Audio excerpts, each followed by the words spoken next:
I went out there in the first inning. I struck out the first 3 guys, and the catcher was Dominican. He goes, "Look at my fucking hand, bro. Look at my fucking swollen, bro. You're throwing fucking 90 miles an hour, and the ball's moving this way, moves this way like that. What the fuck?" The doorbell rings, and it's Rico, Wes Sims, and Mark Kerr.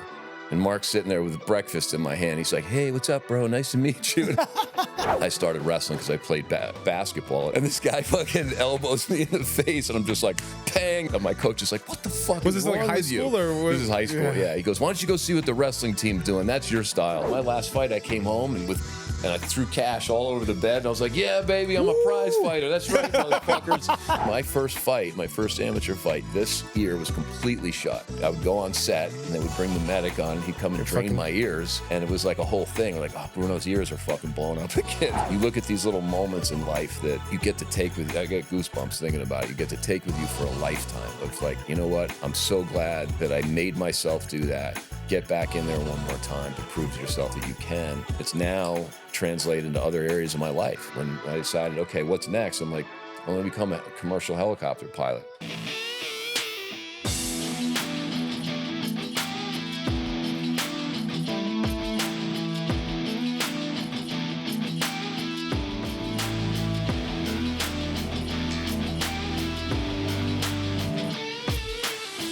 Ryan, today's guest, what does this guy not do? Oh, he does a Helicopter pilot, yeah.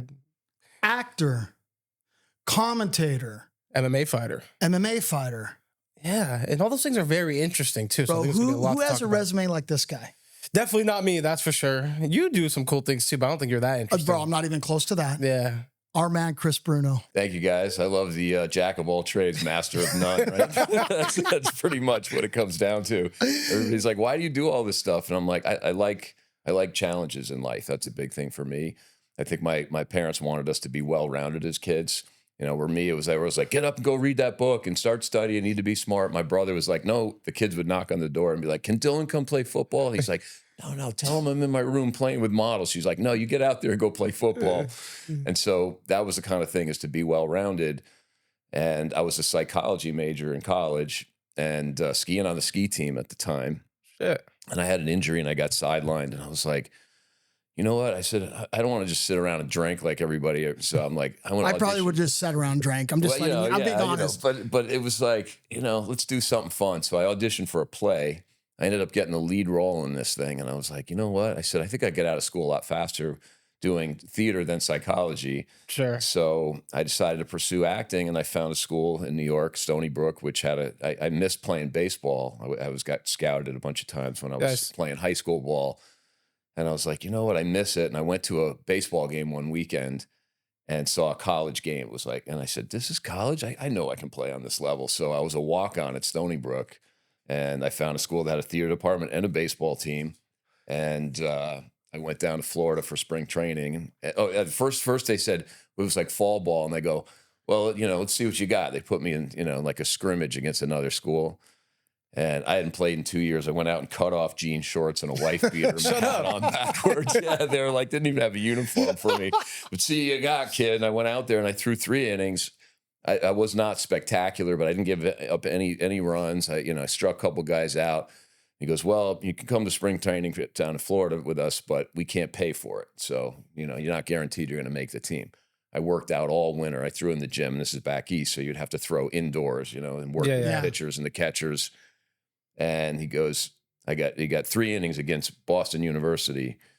And I went out there in the first inning. I struck out the first 3 guys, and the catcher was Dominican. He goes, look at my fucking hand, bro. Look at my fucking swollen, bro. You're throwing fucking 90 miles an hour and the ball's moving this way, moves this way like that. What the fuck? And then the coach comes up. He's like, where the fuck did you come from, man? And I was like, I don't know. I put on size from the time when I was in high school. I was a skinny little kid. Yeah. So, I was walk on to Stony Brook, and we finished in first place my senior year for the first time in school's history, which then set off a whole thing where we went to the College World Series, and Joe Nathan played there. We signed a $100 million contract with the Twins. So it was cool. So baseball was my thing. I always thought maybe I was going to play professional ball, but I ended up playing 3 sports NCAA, tennis, skiing, and baseball as well. So Yeah. That kind You of come was from a thing. family of athletes? Are all you guys athletically gifted like that? Both sides of my family, yeah. My mother's side and my father's side, kids, 5 kids on each side, and they're all like, everybody's like, oh, you're so lucky. You guys have such good genes. I'm like, no, look at their fucking Facebook feed. They're like, hiked fucking, 14 miles today, and Right. did this X amount on the mountain bike. Everybody's still doing stuff, and so that's the thing. It's been ingrained in me to be an athlete.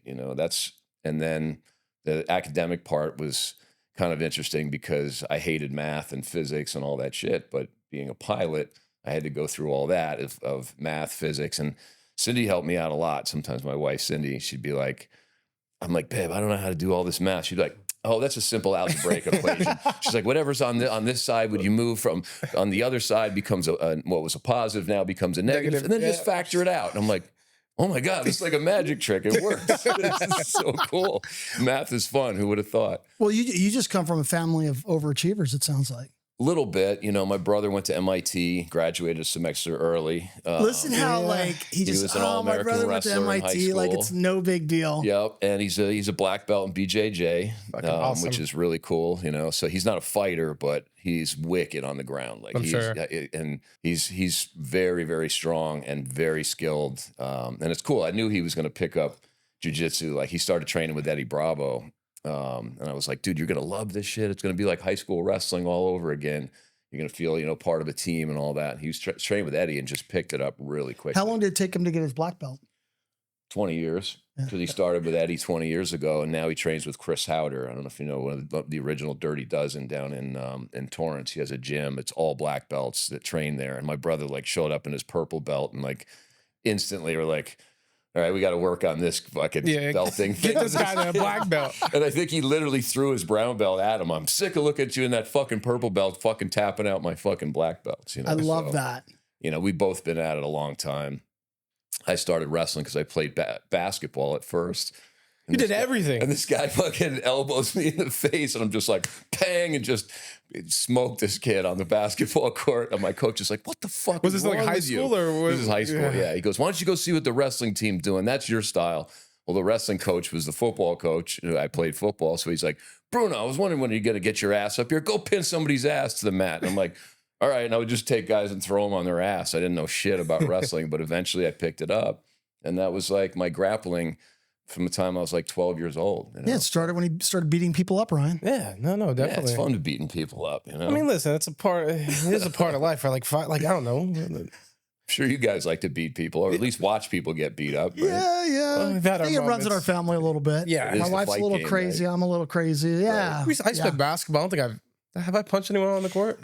Bro, yeah. I mean, when you were 6 years old, you were the regulator in basketball. Yeah. Well, Yeah, my 'cause twin brother we were always playing together, but he was way more skilled than me. I was For okay sure. too, but You were they had okay. they had his private lessons, all that kind of stuff. So we were decent.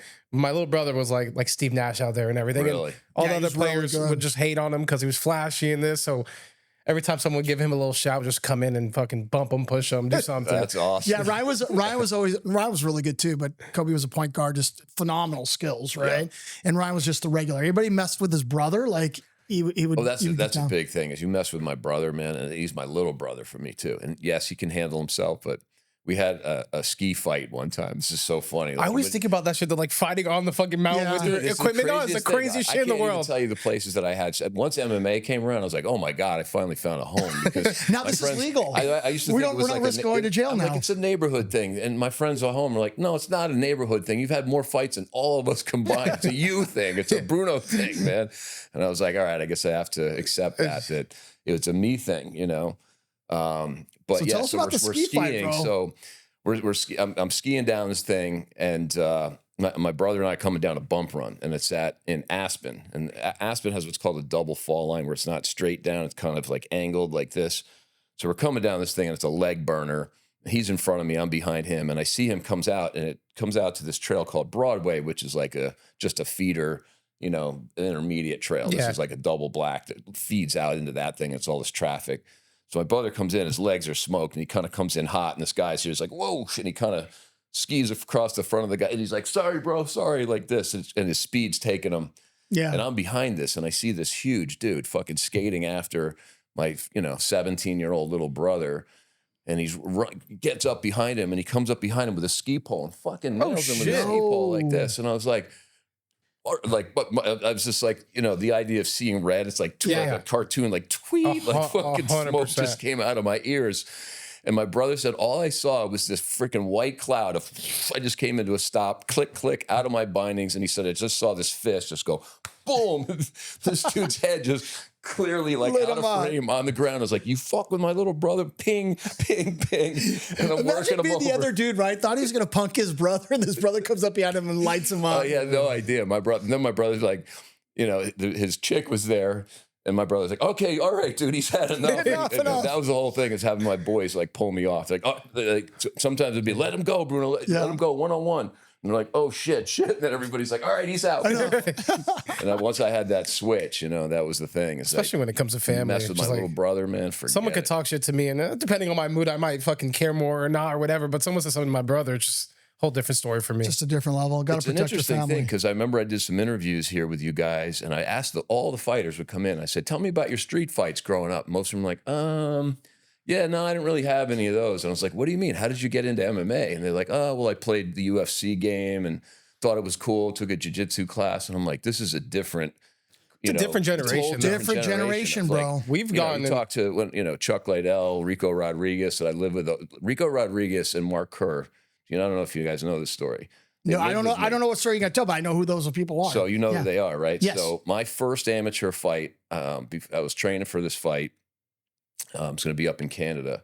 I'm at Jerry's Deli, and I see my buddy goes, hey, dude, you think that guy's an MMA fighter? And cauliflower ears. And I go, oh, that's Rico Rodriguez.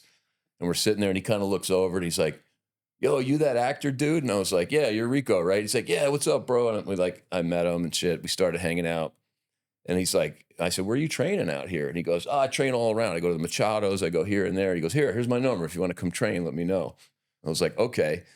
So I start training with Rico. We're hanging out. And then he said, the Naga games just finished up. And he goes, dude, they got all these mats for sale for like $700.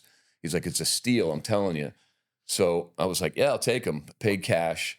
We literally did my entire living room in wrestling mats. No. My living room. And then in the corner, I had this little bed. And then, so Rico would come over. We train at the house, but we go at Machado's or whatever, all these different places. We kind of bounce around. But we had the mats there to train. And he's like, hey, I'm going to bring a couple of boys over. I was like, yeah, sure, no problem. And I had just seen The Smashing Machine, the documentary, the original doc. And I remember seeing Mark, and I was like, I feel like I would be friends with that guy someday. And literally, bing bong, the doorbell rings, and it's Rico, Wes Sims, I don't know if you remember Wes Sims, and Mark Kerr. And Mark's sitting there with breakfast in my hand. He's like, hey, what's up, bro? Nice to meet you. And I'm like, what the fuck? And so he and Rico moved in while Mark trained for his last professional fight at my house, and I was training for my first amateur fight. This is in 2004, I think it was.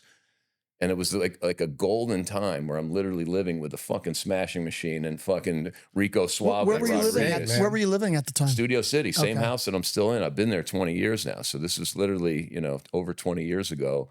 And it was just a magical time when I had these guys living in my home, training every day. We'd go train at all these different gyms, and then we'd like spar at night at the house sometimes. And Mark Kerr would sit there with a dip and a barefoot bottle of wine every night, sipping his little wine and dipping into the thing. Getting around to sparring in or not? Yeah, and then Rico and I would start going out. He's like, hey, you guys calm down. You're going to hurt each other. And we had this little bed. It was a single cot in the corner, and that's where Mark would sleep. And we called it Kerr's Corner. And he, like, just huge hulk of a dude would sit there. And I was just like, man, what a magical time. So I haven't seen the movie yet. I got to go out and check it out. But yeah, it's that's like the golden era of MMA that you're talking about, though, right? That's all kind the guys with screws loose. Yeah. But I kind of miss those guys. I know. It wasn't as professional. It wasn't as corporate in a way. Like, no, it was just raw and real. It was raw and real. And guys, you felt like, what makes a man get into a cage and go fight another dude? And we all had our reasons. And that was the kind of thing I realized. It was a brotherhood. Rico came to the house on the first day, and we were showing him around the house. And we go out in the backyard on the deck, and there's a printer and 1,000 pieces. And he goes, oh, what happened over here? And I go, paper jam. And he goes, oh, you're one of us. Anger management issues. And he gives me a hug. And I go, yeah, I fucking ripped the thing out of the wall. When you motherfucker, crash. And then I took a hockey stick to it. Bang, bang, bang. And he's like, Yep, you're one of us. You probably would have got along with them pretty well. Yeah, man, for sure. You know, I mean, that's my generation though, right there. You know what I mean? Bit of a hothead, you know. Wasn't intertwined in the community like he was, but that's my generation. I mean, we're going back like interviewing these new guys. Like I think a lot of these guys don't street fight. No. Right? Not like back in Why do you guys think that is? Like there's less street fights? I mean, I think one reason is people get in trouble for almost anything these days. Or like one thing you say, you get canceled, maybe camera phones. I don't know. It's been pussified a little bit, if you ask me. Yeah. You know, well, yeah, I mean, it's the phones. It's I don't know, man. Everyone's soft these days. He always tells me your generation is fucking soft. No, you guys are. That generation is fucking kind of soft in a way that we, you know, we didn't have the luxuries that a lot of people have right now. We didn't have the connection. We were out playing all day long. My parents weren't like, you know, they're like, go down the beach, which is, you know, a couple 100 yards from my house and then just gone. Like we'd be gone all day. And then somebody fall and get scraped up and like, just be back by the time the lights are on, he got right? cut. Like, I put a Band-Aid on him. He's fine. Then, well, yeah, exactly. When the lights would go out, like, okay, or my buddy Danny, we'd hear Danny, and that meant, oh shit, dinner time, we're done. That because now we'd lose the, you know, the even 3-on-3 that we had or whatever. Yeah. We're always playing sports and doing stuff. Yeah, and I don't know if your parents were the same way, but my mom, I raised by a single mom, a few stepdads through my growing up, right? So a little wacky, but my mom, like, if somebody fucked him, well, toughen the fuck up, go smack him in the face. You know, you're nobody's victim, right? Like that's at least how I was brought up. But I think kids nowadays, mom, like, let's call the police or let's call the cops whatever. Or we'll file a lawsuit against this person or whatever. It's funny you said that because I was raised predominantly by a woman. My dad was in New York City trying to make it as an actor and getting his ass kicked all over the place. And so my mother really did all the heavy lifting. Yep. And I tell people, I said, I got more of my masculine qualities from my mother. My mother taught me how to throw a curveball and would like, you know, hey, toughen up, kid. Yep. Whereas my dad, would I go to New York, he'd take me to the opera and the ballet. You know what I mean? So I had this cultural kind of thing from my dad being in New York City. But my mother was a tough one of like, you know, kid, you know, you're going to have to suck it up, you know. And even when I was a kid, like crying in the night, she'd be like, he'll learn eventually, he'll stop crying, he'll get tired of it and he'll fall asleep, you know. That's the kind of things you have to do. And it's different. We coddle children in a different way today.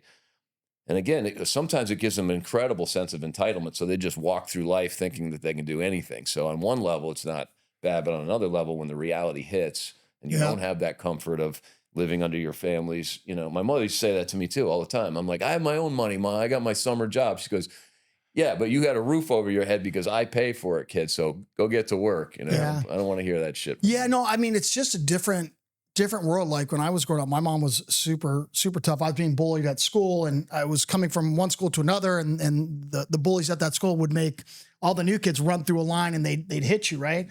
So my mom's just like, and I'm fucking shitting my pants. No, like, I don't want to go to school tomorrow. I don't want to go to this new school. She's like, you know, man up. You're gonna fucking go. Look at the biggest guy there. Just punch him in the fucking face, and whatever's going to happen is going to happen. That's how my mom was. Exactly what I learned. So I call it the power of the fist that I learned in kindergarten. I got on the bus. My mother's like, sends me off to a new school, and she's like, "I love you," and like kisses me on the top of the head, and then leaves. And I'm in like the front of the bus, and you know, you got to walk on, and the whole bus is looking at you. And I sit in my little seat like this, and all of a sudden I feel this like he, and I hear all these kids laughing and shit. I'm like, I think they just pulled my hair. And I was like, holy shit. And I think they're laughing at me. And all of a sudden I feel it again like this and and they're all fucking, now the whole bus is laughing. They're pulling my hair and laughing. The kid did it a third time and I just feel he, and I don't know what possessed me. I just turned around and I went, and I just hammer fisted this kid right on his head. And instantly he started crying and the whole bus started laughing at him. And that's when I realized the power of the fist. I call it like, that's the thing that I learned. Like, don't fuck with me, you know, and like big dudes with, you know, like, I love fighting the bully. That was one of my favorite things to do is like, no, Bruno will take him on. And I'd be like, let's go. We go Jehovah Witnesses after school. We used to fight at the Jehovah Witnesses, had a big yard in front of it. It was off school grounds, so technically you couldn't get in trouble for it. So I'd have to go over there and I just grab the dude and just like a hockey fight, just ping and get him down to my level and just work the dude. And even if I lost, people were like, that fucking kid fought that dude, man. Don't mess with him. And like, anytime I'd go to a new school or something like that, it was as soon as I'd scrap, they're like, don't fuck with that kid. And it was instant respect, which I think translates into MMA too these days. Like people really respect MMA fighters. You know? And like you look at social media and everything, and you know people feel like, wow, those are the greatest athletes in the world. What would you have done, man, if you had social media back in your day and people on Instagram were talking shit to you? Would you be able to handle it? Like I always trip out with Ryan, like these days, like how everybody's brave behind a keyboard in this generation. Where in our generation, if somebody talked to you like in a bad way, you were throwing skins. Literally instant. I'm like, you want to fucking go? Let's go right now. You know, sometimes you'd have to take it outside, so to speak. And that was like the big, you know, that was the time in between the actual scrap, or it was just instant. You know, I fought many guys like, what'd you just say to me? Let's go. Game. And it was on. That's kind of how he raised us a little bit. I mean, like if, you know, someone's like, talking shit or whatever, just being disrespectful, like you fight like men and that's just it. Like you just get fucking down. But times have changed kind of, because I'm 28 now, so we kind of got the best of both worlds when it comes to like, we were outside playing all the time, basketball, sports. They have iPhones, they have iPads, all that stuff. But middle school and high school, all that shit kind of came into play and times just started changing. But we've been in a couple fights, and then, you know, people would talk shit to me on Instagram because we kind of knew a couple famous people growing up, and people just hated on us because of that shit. So they talk shit to us. My dad, being the stalker he is, saw some shit on Twitter like, this motherfucker's talking about you. I'm like, dude, what a bad dad I am, though, Chris. I was like, I've already been in 10 fights, or like these bro, it's true though. These fucking people talking shit. Like, I am a fight promoter. So. No, this was before. We've all been doing Up Next before. No, but I've already been in like 10 what a fights. scumbag dad I am, because I'm like, hey, this guy's talking shit about you. What the fuck are you gonna do about this? Like, he's like, Dad, I've seen this guy at parties. He's a pussy. Like, he won't even step up. I'm just like, but I've already been in like 10 fights for it. I'm like, you know what? These fucking people, they just like, but it gives everyone a fucking voice and to say whatever they want, but in your face. But what a scumbag dad I am, though. Like, no, really think about that. I'm gonna raise, wanting my son. I'll raise my son that way too, though. No, I think that's something that's old school that I think is missing today, right? A lot of people are afraid to do that, you know? Because if we bring it back, if you're getting punched in the face, if you have a problem with someone, you want to talk shit and you're ready to fight. No, some people are going to talk shit. I would honestly be in jail today. Like, I've actually been. I mean, I brought the cameras now, too. Oh, dude, because I brought my daughter up. So my daughter was she's still very attractive young girl. Everybody fucking hated on her, but my daughter could throw down.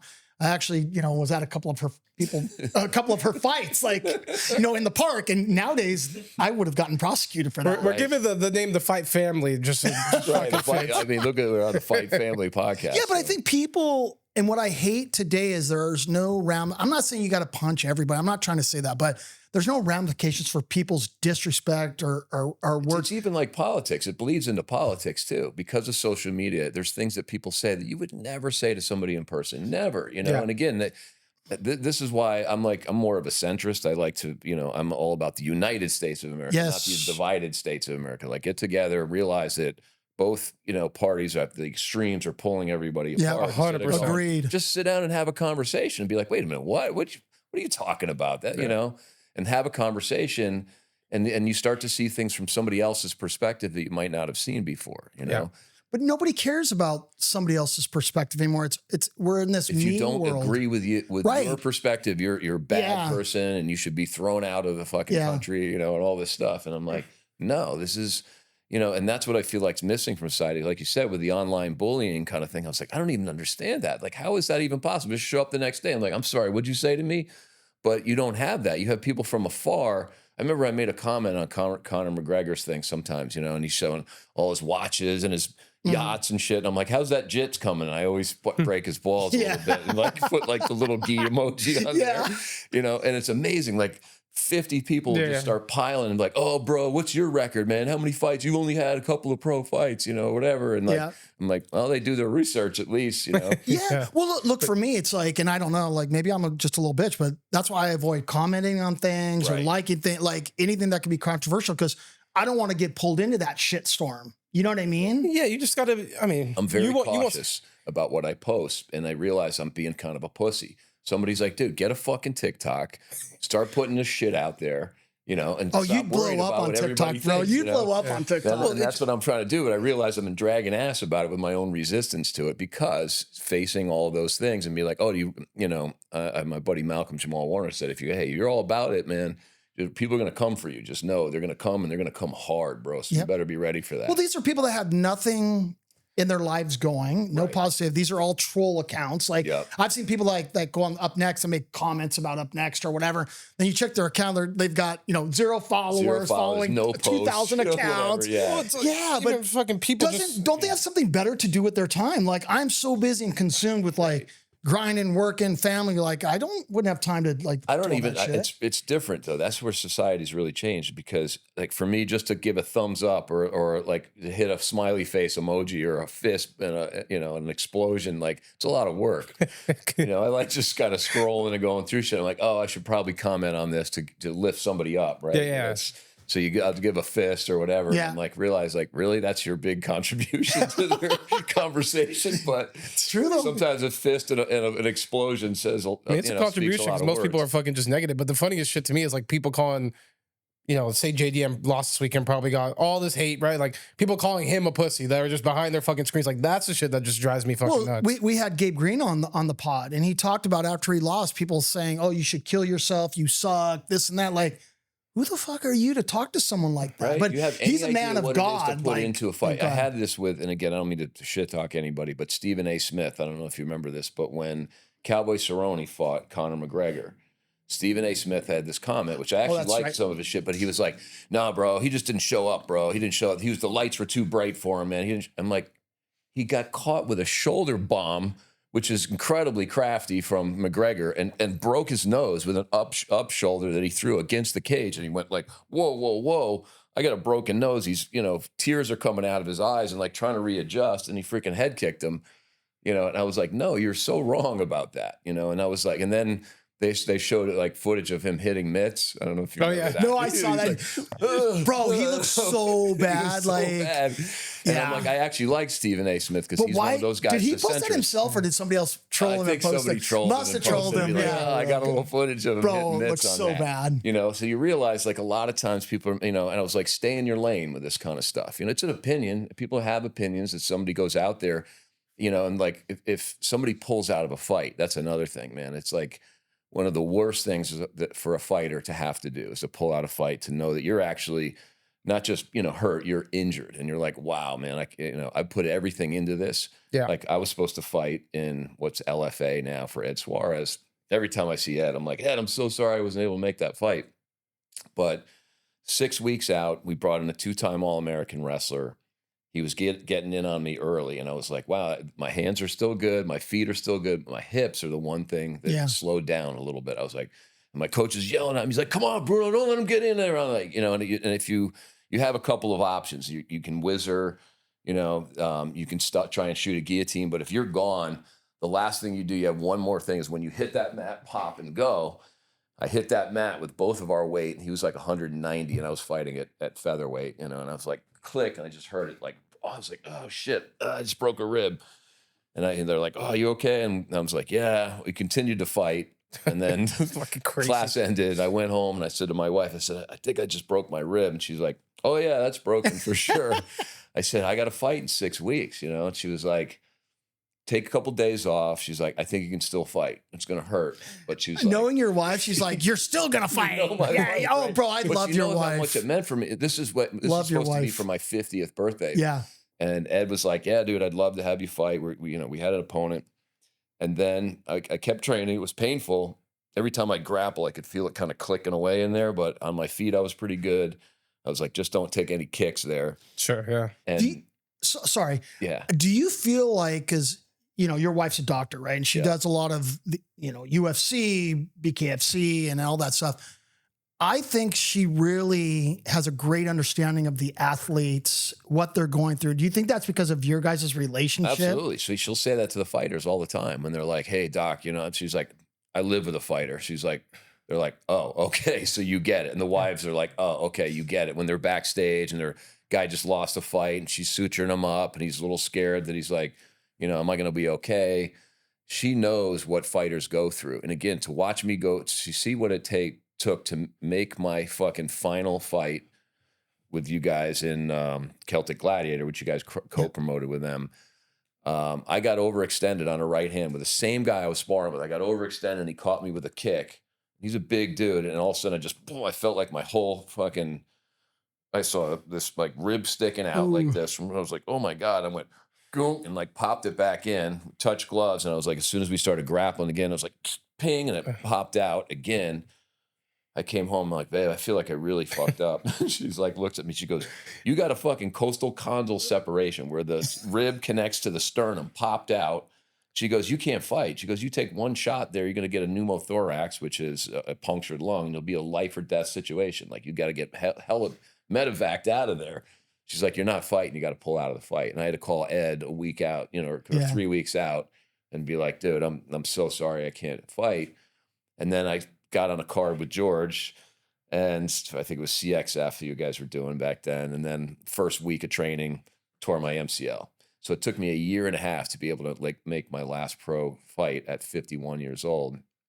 And she saw what it took for that year and a half to go through all that heartache and injury and, building up to a fight, having to pull out and everything else. And she was like, wow, I get what these guys go through. But why do that at 51? What motivated you to do it? I need challenges in my life a lot of times, and I felt like I hadn't had my best fight yet either. I fought, a bunch of amateur fights and everything, and I was like, I always envisioned myself as a professional athlete all my life, and I got really close with baseball. I got scouted twice in college, and then I got invited to go to the Cardinals training camp. They said, we think you got a good shot to make the team. We want you to come to Busch Stadium back in the day. And I was literally packed up, ready to go, but I was also auditioning as an actor, and I got a soap opera. Right. What soap opera was it? It was Another World, and they were going to pay me, a 6-figure income at 25 years old. And if I had made made minor league ball and single A, they still a fucking like long journey to get a month. Yeah, they don't pay them anything. Had waiting jobs at night, stuff like that. It's like people think, oh, you get signed. Yeah, if you're the biggest prospect in the country, you get a big I think baseball also has the what is it, like the longest road to get to like the major league team too, right? Between all the minor. Yeah, it's a lot, and it's incredibly difficult. I think I had a really good shot. I threw hard. I had a really good electric fastball and all that stuff, but it's always sat with me my whole life. And I had all these injuries. I tore my ACL, MCL, medial meniscus, lateral meniscus, and articular cartilage when I was 25 years old, skiing moguls. And they're like, this is going to be a lifelong issue for you. I was like, yeah, whatever, fix it. All these injuries you had, they make you know you need to marry a doctor? Is that? Yeah, and then it's like, of course, now I have it. Cindy always goes, you're fine. You're fine. I'm like, babe, I don't think I'm fine. She's gangster, bro. But it, to me, I realized that a lot of guys, when they start to get in even their late 30s sometimes, they'll start going, oh, man, I just can't do that kind of stuff anymore. I'm like, are you kidding me? I had my first amateur fight at 36 years old. Like, I was just like, this sport wasn't around. We didn't even know what it was going to be called yet. It was still NHB at that time. We were calling it, no holds barred. And then we're like, well, wait a minute, there are holds barred, so we can't call it that. And then it became MMA, mixed martial arts. But, to me, I was just like, I need to prove to myself more than anything else. And it felt like I just got like a tap on the universe one night. It's like, you've been thinking about this for a long time. You need to go do this. Go fight. So once I had made up my mind, that's my thing, is that a lot of people are like, dude, when you put your mind to something, you can do it. Now Cindy says that. She's like, I've lived with you long enough to know, like, when you say you're going to put your mind to something, you do it, and you do it. And I've seen it up close. So that was what it was about for me, is just kind of proving to myself that I still had that in me. I still had the fight in me. And after the fight, even though I lost, it was a good competitive fight. I realized, like, I'm not pissed anymore. I'm not in there trying to hurt somebody. I was in there having fun. Even though I lost the fight, I had a fucking blast that night. Like, you feel like you've got lightning bolts shooting through your fingers when you walk out there and everybody's screaming your name. And, sure, yeah. Well, it's modern day gladiators, right? And I think what's really cool about that is very few will risk it all and get in that cage. It's the Teddy Roosevelt thing, the man in the arena. Everybody can sit there and make fun of guys and call them out, like you said, online and everything else. You have no idea what it's like to get in there and go fucking fight, and put your nuts on the line with another dude who's literally trying to take his bones and smash them into yours to break your bones. It's like the realest thing you could do, like the most like authentic thing you could do. Well, think about it too. Like we talked about it too with another athlete that we just had on. You get in a cage and up next event. You're in front of 2,000 people in the house, and then it's being streamed to millions of homes. Like you're thinking about that, and that's freaking nuts. And that, to me, that's what I love about it. It's like, yes, there's nerves, there's adrenaline and all that. And they say, you lose 70% of your knowledge in your first few fights because you're just in the adrenaline dump. You're not thinking clearly. And I had a moment in my last fight that it was just a split second where I'm like, fuck, that's what cost me the fight.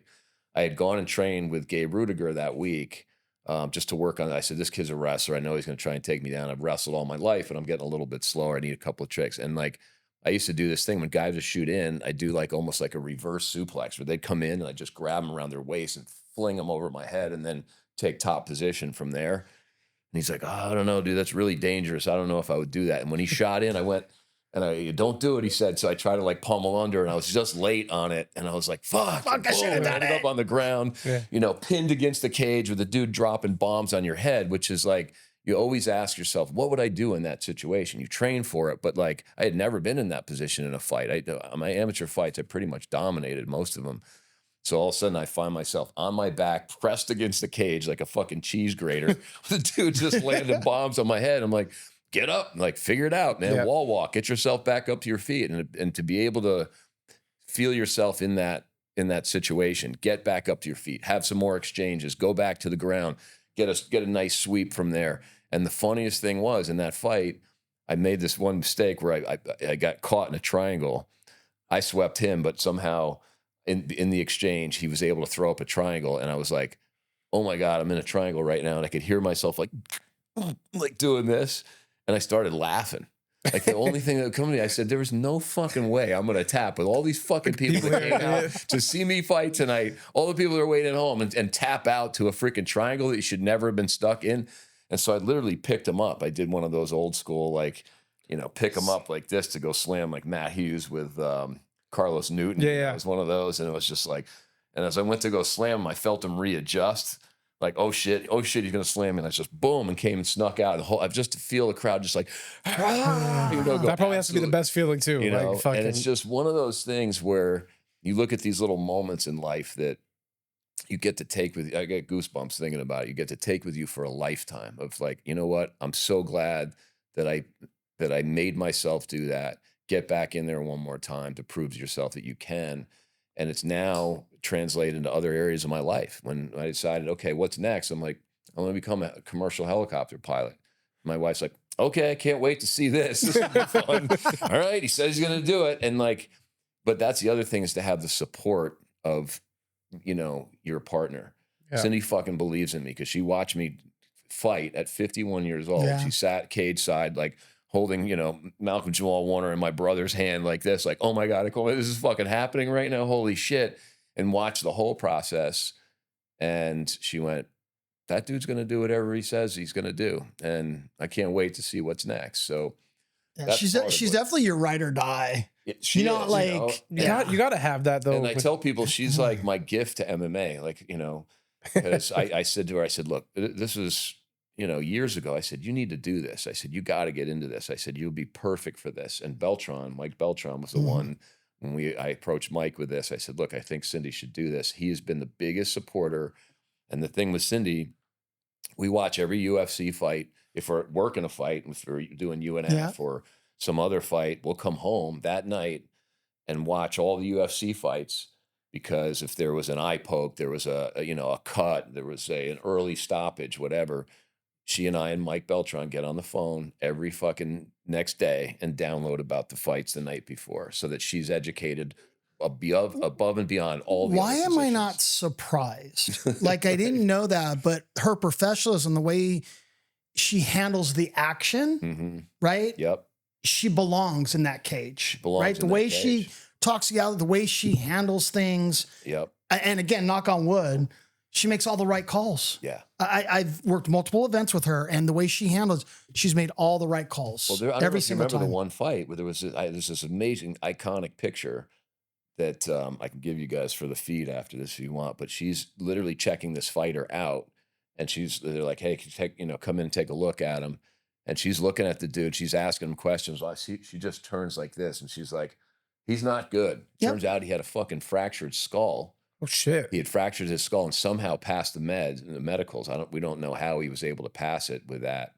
And he had gotten rocked, and he felt like, she's like, what's going on? She goes, you're not fighting intelligently. Yeah. This is what she said to him. You're not fighting intelligently. What's going on? He goes, I had, a skull fracture years ago. And he said, I think I fucked something up. And she's like, that's it. We're done out here. Yeah. So, and for her to pick that off with the guy who's in a fight, the dude's jacked with tattoos and everything else and was having a barn burner, the last thing a fighter. And she's like, that guy had a fractured skull. I'm going to protect that guy. He is not fighting another second in this fight. And that, she, excuse the term, she's a boss. I call my wife this and my daughter, she's a boss bitch, bro. Like she runs shit and anybody that's going to get in her way, she ain't backing down. You know, she's a fucking gangster. Let me just tell you. I love that. I love my you can wife, tell she's a gangster. I say, you're a fucking bully, Cindy. I said, you're a fucking bully. And it's great because it works amazing for her at work. She's like in the ER. She's bossing everybody around. But I said, you know, don't you fucking ask me to not be the guy that you married. She goes, don't you fucking ask me to not be the chick that you married. That's I'm like, right. Fair enough. And we are two alphas that live in a house, and it's pretty fascinating. Yeah, I'm sure there's some. I'm sure it can be challenging at times. That goes on for sure. It's hysterical. No, it's crazy because you know she has worked at some of the hospitals out in this area before, where family and relatives have actually gone in, and she's been working the ER, and she just is just like, this needs to happen, like just totally takes care of people. That's why we got into the concierge as well, because I said, you got to get out of this grind in the ER. And she, you know, the thing is, it's nice being a doctor and go, oh, I want to buy a motorcycle. Let me just pick up a couple more shifts this month. And you're like, great, there's my motorcycle. Yep. You know, as an actor, I don't have the ability to do that. Yeah, it's either feast or famine for your acting, right? So yeah. I'll go for 9 months without a job sometimes. And then, you know, it's hopefully I can hit another 400-foot home run that, okay, great. I struck out a bunch, but that's all I need is one in the upper deck and I'm good to go. Sure, With her, she likes to make money, you know, and if she grinds it out, she can make really good money, you know? And I just said, you can't do this anymore. You got to get out of there. And she'd had 2 battles with cancer as a young kid. She was 19. Oh, shit. No way. First battle. And when I met her, she had stage 2 uterine cancer. And she believes that she beat a lot of this stuff with diet and lifestyle change. And so she tries to impart that onto her clients. And now we have all these new things too, with the peptides and all that stuff. Some of the shit is so like clicking for me. She's a survivor, and that's part of the reason why she's been through that shit. Like, you're not going to fuck with her. Yeah, and that's cancer couldn't take her down. You know. No, and again, like that, she knows what the fear is like when she has a patient that's like, you know, she had a patient recently. His entire lung was filled with cancer, and she's like, holy shit, and I could see it like lit up a lot of stuff of PTSD for her, like, you know, and when we live in the infrared sauna and the cold plunge every day, which she also believes helps fight off disease. And we eat a very clean diet, all that stuff, which she takes on a new patient as concierge. She's like, all right, let's go through your refrigerator. What are you eating? What are you putting in your body? When you drink, do you drink Jack and Coke or you drink a vodka soda or sipping tequila? You know, and she's like, what should I be drinking, Chris? What would she recommend? Soda, she would say vodka soda or sipping tequila. Okay. Because there's not a lot of processed sugars in those, and they're a very clean way of drinking beer. Like I can go to the gym and I'm like, beer drinker, and they're fucking getting after it, but they just always got the little gut. Like, you think I'm a beer drinker and I'm not, but But so that's what she'll do. Help people understand nutrition, and the body is like a swimming pool. If it's balanced, like a pH and alkaline balance, that's when it can heal itself. When it's out of balance, that's when cancer cells, when it's in acidic state and an inflamed state, that's when cancer cells start to regenerate and populate. But in a balanced state, they can't exist. So it's pretty cool to see how medicine is changing. And she says, like, I had 1 semester in med school on nutrition, 1 semester in all my years of med school. And that was it. And it was more like just how things affect the body, not understanding processed foods and all that. Right. So I think there's a real shift in medicine. She's at the forefront of that. You know, the peptides aren't FDA approved, and a lot of the doctors don't want to fuck with it. But they're now referring their patients to Cindy to say, look, I don't know shit about this. Go see Dr. Pfeiffer. She's on this shit. So, and that's what's really fun. Like I said, when I had just to tell the story, I tore my hamstring training at Highest on, you know, which again. Can we blame that on Dave? You can definitely play it on Dave, because I was rolling with Dave. Oh, fucking, of course it was Dave. Dave Roberts used to be my sparring partner when I was training for my last fights, and we just freaking bonded in that cage. When you have those types of exchanges in sparring, like he's like, you're my brother for life. And when I wanted to start training again, he was like, bro, come to freaking, we just opened up, you know, Highest on in Northridge, bro. Come check it out. You have a home, brother. You have a home. And I came out there and I was training a lot of kickboxing and boxing and everything else. And I was like, all right, I got to get back into jiu-jitsu now. And the first night, I tore my hamstring off the bone on a typical like Highest on throw that the kids are running around just hitting this throw all night left long. and right. All the little 6-year-olds in there. Yeah, the 6-year-olds are doing it. You go to love this story. I bring my buddy Davo to go train with me that night. And Dave's like, yeah, check out the gym here. And there's a kids class going on. And it's the end of the kids class. And this kid's in a plank. And Dave's like, yeah, you know, I mean, here's the boxing, all of our bags here. And bing, and he's kicking his kid like this. The kid's like, oh. And he's like, yeah, you know, and then we have the cage over here. Bing. And Dave's eyes are like going wide. Like, he's just kicking this like 11-year-old kid in the ribs right now as he's trying to stay in the plank. And he's kicking him over and over again as he's just like, as if nothing. And the kid's like, okay, coach. Oh, coach. He's like, you got it. Bing. Kicks him again. Class finishes up and we go into the office to start talking. And he calls the kid in. He goes, come in here. The kid comes in and he goes, sit down, man. He goes, I just want to let you know I'm really fucking proud of you, man. He goes, I'm really proud of you. You didn't fucking complain once, man. You stayed in that plank. He's like, you're building character, brother. You're building character that's going to take you through life and make you successful as a man. Come here. I love you, brother. And that's like the brotherhood that those guys have over there. You know, getting to spar with Arshag and guys like that. I mean, it's nuts. And my wife is always like, don't get hurt. Dave's always like, don't you fucking hurt him. He's as old as your grandfather. He'll say to the kids, you know? Yeah. But it's now become my home that I train out of out there. And I love it. And I love the mentality that those guys have for the sport and the camaraderie and the brotherhood. Like, that's the thing is MMA fighters, we're a brotherhood. Yeah. And again, all the bad blood that some fighters have, when you put it to rest, it's the greatest thing. I don't know if you've seen the Dominic Cruz and I love that shit. I mean, I watched the thing the other night just because I was like, oh, this is kind of compelling. These guys are such rivals, but to talk about what they learned from one another, and that's what fighting's about. You know, Mark, the last guy I fight, he was having some issues with his wife, and he's like, hey man, I was kind of thinking of doing something cool for her. Hey, what would it cost to like go up in the helicopter with you? You know, and I was like, I love it. The guy that I fought is trying to kill each other to do something cool for his chick on Valentine's Day. You know what I mean? Like, that's the brotherhood that we have here. One of my amateur fights, I fought out of my weight class. I was weighing in at 166, thinking I was going to fight at welterweight, and all of a sudden, this guy came in the arena with like tattoos and jacked, and my girlfriend was like, "Wow, just be glad you don't have to fight that guy." I was like, "Yeah, right." She goes, wait a minute, you wouldn't have to fight that guy, would you? I go, nah, he's not even in my weight class. And all of a sudden, they're calling me to the cage, and he's stripping down to his shorts, and I'm like, oh, I am fighting that guy. My coach is like, let's go, Mr. Bruno, you fucking got this guy, let's fucking go. And the fucking bell rings, I come out, and I just lit this fucking cat up. And when the fight was over, I said to him, I go, how did I end up fighting that guy? He goes, I knew you're the only one in the whole school who was going to go after him. He's like, and you did. And 6 months later, I'm training jiu-jitsu, and all of a sudden the door opens and this guy comes walking in like, Bruno, isn't that the guy you fucked up in your first amateur fight? I'm like, yep, that's him. And he came in, he's like, whatever you guys are learning here, I got to learn. And we like touched gloves and became fucking, became training partners. I love those kind of stories. But that's one crazy thing about MMA.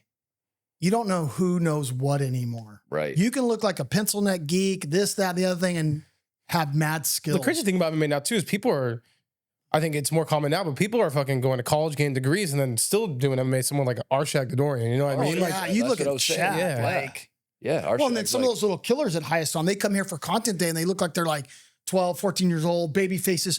Bro, these kids are so good, so scary, and you'd never like think twice that they could throw down like that. Oh yeah, no, like a Matthew Nestor or one of those kids. You know what I mean? You're like, that's what I love. For me, I love being the skinny shit that everybody misjudged. And I call it reversal of fortune. They think they're going to fucking dominate. They're in my face, and the next thing they're lying up in the back. Don't judge a book by its cover. Yeah, you can't. Just happen, you know?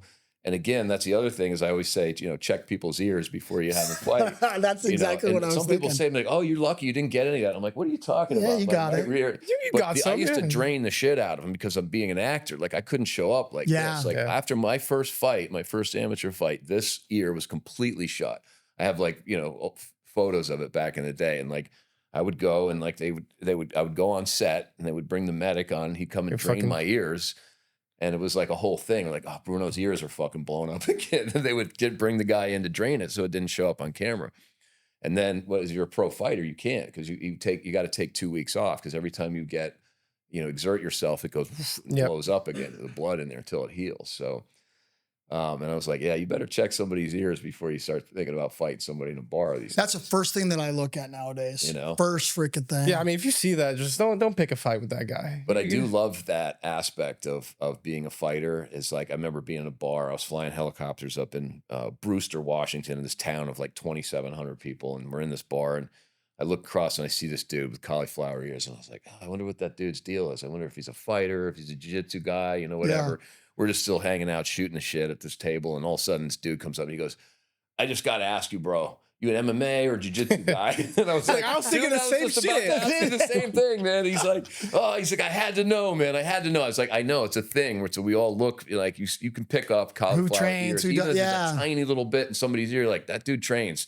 I don't know if he's a black belt or what, but he trains. You know, it's a thing. It's a camaraderie, and like I said, a brotherhood with us. And now that guy, he and I follow each other on Instagram, and like, you know, he was a jiu-jitsu guy that he loved training and all that. So that's one of the things I love about this sport, man. It's so fun. Yes, we had a podcast guest on, and he kind of talked about the commentary. Yeah. Right, in the commentary team. Do you think, because you work on our commentary team, do you think like your experience as a fighter is really helpful? Because he gets a little frustrated. The commentators are like, oh, they're saying this, they're saying that. And some of those guys have never even been in there. Right. It's a big thing. So that's one of the things. So when I wanted to do this, I remember I was with Steven Quadros when I first met all you guys. I don't remember what promotion, but it was at Sportsman's Lodge. And Quadros was like, hey, I don't know if you want to come to me this like local fight. I was like, local pro fights? He's like, I'm like, where is he? At the Sportsman's Lodge. I said, it's a mile from my house. I didn't know this was going on there. Are you kidding me? He's like, yeah, I'll bring you in. I'll introduce you to everybody. That's when I met George and Steve and everybody first. And I was like, holy shit, man, this is wild. And they asked Steven if he wanted to sit in for a fight. And I was like, wow, that's so cool that the fight professor, you know, sitting in on a local fight like this and a regional, you know, circuit kind of thing. And so when I decided I wanted to try this, because what was happening is CSAC asked me to become part of the commission. And it was Martha. And I was like, and I asked Beltran, I said, Mike, what do you think? She said, and he goes, I don't know, bro. It's a lot of stress. And I said, Mike, if your first reaction isn't like, bro, you got to fucking do this. You're fucking great for this, you know? I said, I don't want to do it. He goes, no, bro, you just got to do something you're passionate about. I said, well, I'm passionate about calling fights because I said, when I watch a fight at my house, everybody's like, oh, I love watching the fights at your house because Bruno calls the shit before it happens. He's ahead of Joe Rogan on this shit. So I had reached out, you know, initially to George and said, hey, do you think maybe I could do this? We just sit in for a fight or something like that. And it clicked. And Jonathan King and TK, you know, they've been so fucking supportive of this with me doing this. And I'm always like, guys, I don't want to step on your toes. And they're like, no, dude. Like, and so when I first asked Steven about it, I said, hey, I'm thinking, he's so negative. He's like, oh, bro, everybody's trying to do it now. And like, you know, there's no way in. Every promotion has their set guys already. And I'm like, actually, I think it works pretty well with the three of us and the Schmo kind of, you know, switching out. The Schmo's got so much heavy lifting that he's got to do doing the post-fight interviews and all that stuff that, you know, I think he appreciates the break sometimes. He's like, oh, let Bruno do his thing. And they always say, man, because you're a fighter, you see things that we don't see. You know, Jonathan trained with Hicks and Gracie, you know, but 20-something years ago. You know, the sport's evolved a lot. That's part of the reason why evolution that this sport's gone through is nuts. When you know, it's a great story. When I started training with Eddie Bravo, I went back up to Canada where I was working on the Dead Zone, the show I was shooting up there, training out of this gym. And I caught one of our pro fighters, a pro, in a fucking electric chair. And he's like, what the fuck was that? He tapped. And I was like, it's an electric chair, compliments of Eddie Bravo. Look, man, whatever that shit is, I got to learn that shit. So he came to LA and trained with Eddie for 3 months here and then opened up 10th Planet Vancouver with Eddie up there, and they became partners in this whole thing. And now Nabil, who fought on my first card with me as an amateur, now runs that whole gym in 10th Planet Vancouver. It happened because I caught this pro fighter in a fucking electric chair, and he didn't have any idea what that was, didn't know what rubber guard was, any of that shit. Now everybody does, but the sport continues to evolve. So that's something that we keep talking about because people talk about the NFL, the NBA. I'm like, what evolution is happening with those sports? It's the same old shit. Yep. With MMA, it's evolving all the time. Every year, people are doing different shit. The difference between a guillotine, a darce, you know, an anaconda, a Peruvian necktie, you know, all these things, a ninja choke, to the average person, they're like, he got a guillotine. And I'm like, No. Let's go back and watch, and again, a lot of times that's the kind of stuff that's why I want to stay in the gym continuously training, because it helps me as a commentator now, which I love doing. Yeah. And by the way, you guys, and thanks for bringing me on with this, because I've had so much fun doing this stuff, and Jonathan's become a really good friend of mine, and he's really helpful with me with this, and it feels like it just works. When I see myself call a fight, my dad, I showed him one of my first, fights, and he was like, "You're really good at this, son." I was like, "Thanks, Dad." I said, "I feel like it." I said, "I don't know where this is going, but it's going somewhere that I can tell." And again, being able to do this with you guys every time is awesome. And sometimes if I have to go shoot a movie and I'm like, I miss a UNF, I'm like, fuck, I don't want to miss this shit. I love doing it. It really does work. I mean, you guys are really good. And I think too, and I'm being very honest, like I think we have the best commentary team, especially on the regional scene, that rivals some of the bigger shows. Yeah. I mean, I couldn't believe it when I saw my fight, and Todd and Jonathan did my fight, and that was 8 years ago. I remember watching that, going, I'm really watching a real fight. Yeah, because and those guys did their fucking homework. That's the other thing, is a lot of guys don't do their homework. Right. If I come in, I've got every fighter. I've looked up. I've watched. And that's the other thing, is I try and impart knowledge to the fighters now that are coming up, and say, hey guys, if you haven't even made your amateur debut yet, you got to start putting video out there. You're sparring, just some drills that you're doing, whatever. So I can say, watch out for those left hook that this kid throws. It's mean when it comes over the top, the way he sets it up. Then I can pump you up, and I have something to talk about. Once the fight starts, then it's just calling the action. Sure. Yeah. And that's easy for me. But it's like doing your homework is important. And TK and Jonathan and we're so blessed to work with those guys. And that's one thing I want to highlight you guys for, because I think that people have to understand is, like, you're not making a bunch of money doing commentary with us, right?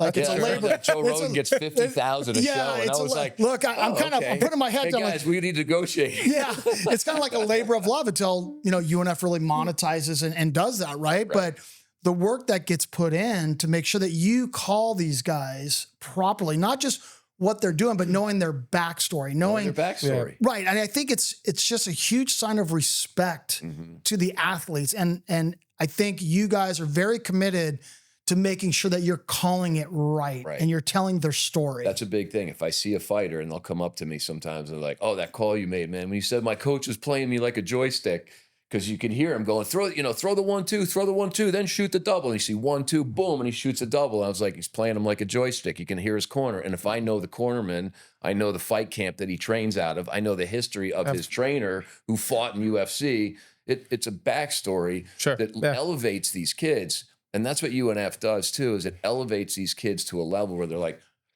they're used to the big lights. They're used to, a lot of people aren't comfortable sitting with a microphone in their face and a camera in their face and all this shit. They're like, whoa, whoa. And they get nervous and they kind of clam up. But you start doing this over and over again, your walkout coming out to big lights. And I love that it's getting better and better every show. Yeah. And again, I don't, not to badmouth Ed Suarez, because I love Ed, but you go to an LFA show and it does not have the feel that a UNF does, where, I feel like, I love Ed. This is a great, promotes great fighters coming out of there and everything else. But ours feels like a bigger show to me. It feels like these kids are like, even they're amateur, and I love that we call them rising stars, and like I think Schmo like tapped me one in the early days. You said amateur, Schmo's like, we don't do that with the amateurs. And I was like, no, but you need to understand that there is something that this is why you get these fights out of the way. Instead of this kid going home feeling like, oh my God, I lost this fight. It's going to be erased after this at a certain point. You're going to start all over again with this. And you want to lose fights on your amateur level. When you go 6-0 and then turn pro, you're like, you haven't really faced any adversity. Speaking our language. You're speaking our language. We preach this almost every podcast about, amateurs like trying to cherry pick their amateur career, go 7-0, 8-0, but they're fighting cans and 0-2 guys the whole time. And then they go pro, they face a real challenge they haven't. Maybe in sparring they have, but they haven't faced it under the lights, and but it really matters. That's what I want to ask you as a matchmaker, like, how do you know that this is going to be a good match? I'm always impressed, because there's always thanks to Brian Bachner all the time for setting this up. And again, when something about what's going to make a fight good, you have a knack of doing that, to putting people going like, oh, I'm going to go see 8 amateur fights tonight before the pro card starts, and you watch these amateur fights that do not feel like amateur fights. Yeah. They come out, they touch gloves, they take their time, they feint, they do all the things that pros do. Most amateur fights, when I used to see amateur fights, it's like, it's just no fun. It was ugly. We're fucking blessed with like the gyms we work with. So you got HSM, Black House. I think SoCal, you really got the cream of the crop of fighters too, right? Like compared to the whole country. As far as matchmaking fights, no, I do think I have a good knack for it, but it's just I try to make really even fights with guys, like not one-sided fights, right? It might be striker versus striker, striker versus grappler, but I think it's just I like even fights, especially at the amateur level. Like I love seeing a good back and forth fight. Oh, we're supposed to. That's number one rule of the podcast. Number one rule of the podcast. Sorry. No, but I always appreciate what the commentary team gives me a shout out to because that's amazing. I think I'll call it our work product. Our work product, what these athletes do and the performance they put on are really second to none. But I'll say something else too about the athletes when they fight under UNF. So I'll do some tape study on these guys. Maybe they haven't fought with us before and they've fought at other regional promotions, and we'll work with them. I'm like, but they come fight with us and they look like a whole new fighter. It's something about the UNF lights, the content day we do, me and the commentary team, all that stuff. They just fucking show up on another level every time. I wonder, that's probably just because. Well, especially on the commentary side, I want to give you guys a compliment because fighters have told me, hey, I really appreciate that your team takes the time to learn how to pronounce my name, know my backstory. They talked about my dad who was back east. It's not these other promotions that I fought for didn't give a shit, mispronounced my name, didn't know what gym I was from. Mispronouncing a name. But I think that's the difference, right? We're building a brand, right? We want to build something special. So when you talk about the experience of Up Next, I agree with you. I think Ed does an amazing job at LFA and what they do. I think they have a certain business model. Our business model is different. UNF is about the experience and the vibe in the room. You know what I mean? So I'm glad you feel that way because I think that's exactly what we're trying to achieve. Sometimes I'll watch other promotion streams and stuff to, be a little bit of a stalker, but see what they're doing, see all that stuff. But then you just hear commentators like calling a real grappler like a striker because they didn't do their background or the research. I'm just like, this is some corny shit. That's what I love about our team because, again, not everyone's making a whole bunch of money, but like everyone has a passion for this and like gives a fuck, and that's why like the magic happens. It's a big thing, and we compare notes. Like I'll show up, with Jonathan and Todd and be like, all right, what do you got on this kid? I only found that he's got a blue belt, but it's with it's with the Machados or whatever, you know what I mean? So he's probably pretty decent grappler if he's a 2-stripe blue belt, from the Machados or whatever. And then he's like, oh yeah, but he also, he likes to play, baseball as well or something like that. Probably a little athletic or whatever. We can kind of riff on. Yeah. And again, when I saw what Jonathan and Todd did for my fight, that they knew my history and my background and did their research, I was like, how the fuck? Like, wow, they really did their homework. They're so good, bro. It made me feel like I was worthy of being in that cage that night, But see, I think we always go back saying too, like athletes deserve nothing less, right? We could cut corners and less production, this and that, but at the end of the day, for a builder brand, and we want to give these athletes what they fucking deserve. They're getting in there and risking everything, putting it all on the line. Especially as amateurs too. They're not getting paid. They're not walking away with, when my last fight, I came home and I threw cash all over the bed. And I was like, yeah, baby, I'm a prize fighter. That's right, motherfuckers. And my brother-in-law was over. He's like, oh, dude, what the fuck? I said, yeah, that's the cash that I made from, and that shit's fun. But when you're doing it as an amateur, you're literally just doing it for the experience. Some guys that fight amateur, you never see them again because they're like, they got cracked and they're like, that was not fun, man. Whatever that was, I don't want that happening again to me. Yeah, no, that's for sure. You got to be like all into this sport 110% if you really want to make something of it. You have to be very committed. Even a willingness to suffer. That's what's surprising me about this generation. Doesn't want to suffer, but the MMA fighters are willing to suffer. And they've created their own thing. Like we call it embrace the grind with wrestling. It's like my buddy was like, had a big company. He sold it for $11 million. And he's like, I was going to leave it to my son, but he's never been punched in the face. He's like, he's a great kid. He's a great employee. He's a great worker. But he's not a guy to run a fucking company. He doesn't get like the hard knocks of what it takes, to be able to fight through adversity. We're wrestlers, dude. He was third in the state when we were growing up. And it's like to see a guy run a company. Then he sold another one for $10 million after that. So it was like, and we kind of attribute that to the grind of the work that we're willing to put in. And that applies even to doing commentary. Like I'm not going to show up. Like one time I showed up to the weigh-ins and I was like, guys, I haven't had time to do my homework yet. I usually, if I do the weigh-ins, that's a different story, but I didn't know I was going to do the weigh-ins. And I was like, this is terrible. Like, I felt like it was a bad dream. Where I was like, you know, and I just kind of like scribbling down stuff really quickly. And I was like, I'll never do that again. Like, I love being prepared for a fight, knowing coming into things. Sometimes I'll do boxing with Bash or whatever. And I'm like, all right, I got to do this fast. And I can do, you know, 20 fighters, you know, or 24 fighters in a night and be ready to go the next day. So I think it's difficult. I don't think people realize how hard it is to do the commentary and to just make sure that you're really on point. It's not for everybody. Like Thor was one of my sparring partners too. And I know he sat in a few times with you guys. I was like, how'd it go, man? And he was like, and he goes, not that great. He goes, that shit moves fast, man. Yeah, I think it does. He's really good at like interviews and stuff like that, personality, but commentary, I could never commentate. He's found a good thing for him where I was like, oh, that works for Thor to show up with the fucking, you know, the American flag suit and shit, do his whole thing. I'm like,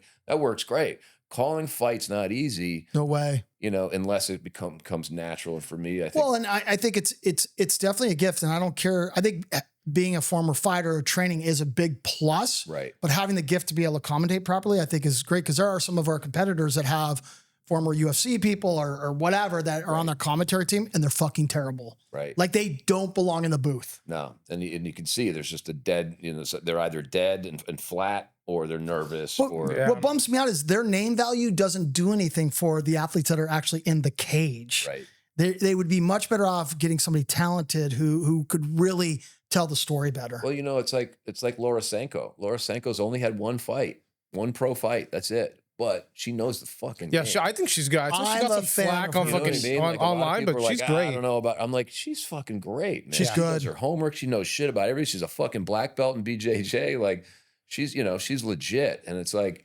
that's the kind of thing, is you want somebody that's going to raise the level up of these fighters. You know, I remember, I think it was Dean Thomas one time. They were like, he was like, oh man, no, he's got to get a new striking coach, this guy. I'm like, Dean, no. And like Joe and DC jumped on him like, no, dude, Rafael Cordero is his fucking coach. Are you kidding me? He's one of the best in the fucking business. No, Dean, no. And they shut him right down, like in real time. I never forget that. It's like, you got to build these guys up. You don't say you got to get a new striking coach. He's like, hey, maybe the next fight, you know, he works a little bit more on the striking or whatever. It's like Danny Sabatello. I love this kid, right? Yep. Yeah.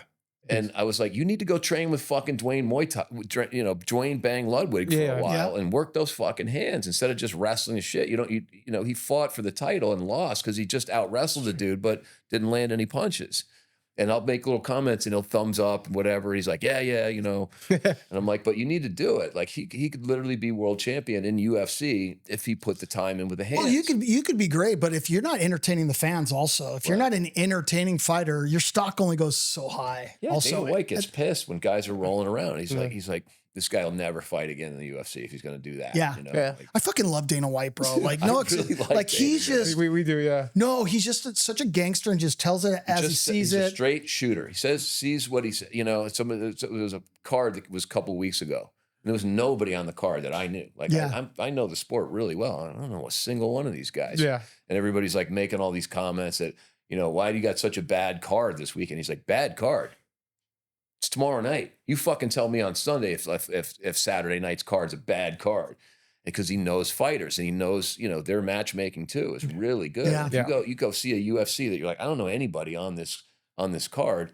They're all going to be compelling fights. Yep. You know, because they know what they're doing, and it's like for him to just be like, I just love him being a straight shooter that way. You guys are the same. You guys have always been straight shooters, and I love it. No, I wish I had Dana White's balls though, like to just tell it as it is and just to be. But it's true, yeah. He doesn't give a fuck. Be not worry about if he's gonna step on people's toes. Like I don't have that. Yeah, I'm too worried. My brother says the same. He's like, we're too concerned about, you know, not offending somebody. Feelings police, not, you know, and I'm like, that is not really serving me at this stage in my life right now. Even as an actor, you know, it's like, everybody's like, you gotta get on, you know, TikTok and start doing all this stuff. And it feels counterintuitive to me. Like back in the day when I would get recognized all over the place from being on the soaps and the TV shows and movies, it would be like, oh, fuck, here comes a paparazzi. Let's get the fuck out of here. It was like, let's go. Like my life was private. Yeah. Now it's like, hey, look what I'm eating for breakfast. Look at my wife in her underwear over there. You know? Different I'm on fucking times, OnlyFans man. showing you everything, you know? And we celebrate that shit.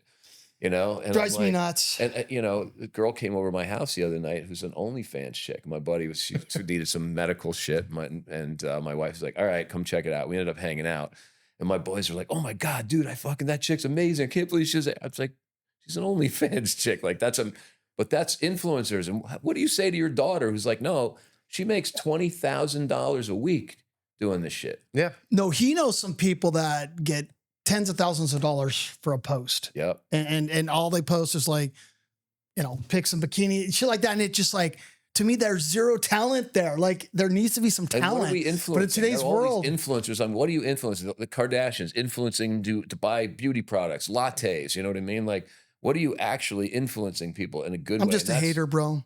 You know what I mean? And that's why some of my friends are like, dude, get out there and put this shit out there. It's not working being like the safe little guy. Yeah.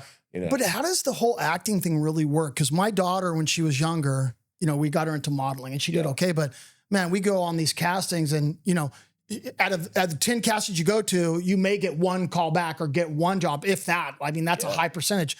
Like there's just so much like rejection in a way, or like, how do you handle that? My wife like, can't take it. She's just like, I can't even take it. And I said, well, and you're seeing me at a time when I'm not like cracking like I used to. Yeah, you know, when I was on a series and, you know, making all that kind of money and stuff and getting recognized for it. She's like, I don't know how you put up with that rejection. I guess it's part of the grind for me, embracing that grind, knowing that I'm going to take my lumps, but I'm going to fucking land a big overhand right and put you your out time's when coming. you're fucking not ready for it. And that was my thing. It was like, I'm going to hit a 400-foot home run after striking out 25 times in a row. And sometimes it feels almost like a miracle when you actually do get an acting job. Holy shit, they want me. Now it's even worse. My manager says it used to go up and like they would narrow it down because they knew who I was. They would bring maybe 25, 30 guys in for a role and go, you're going straight to producers. You don't have to. You don't have to do the initial shit. Yeah, you're proven. Like, bring them straight to producers. And I either got the job right in. I walk in the room, what's up, you guys? And there's 20 fucking people, network execs and everything in there. It's scary. A network test is like terrifying. You sign all the paperwork of what you're going to get paid for the next 5 years. And like, a lot of times it's like, oh yeah, no, they went with the other guy. And like, fuck, that was like, right there. Millions of dollars that I was going to make. And that's gone now. You know, now I got to go, okay, get in line for the next one.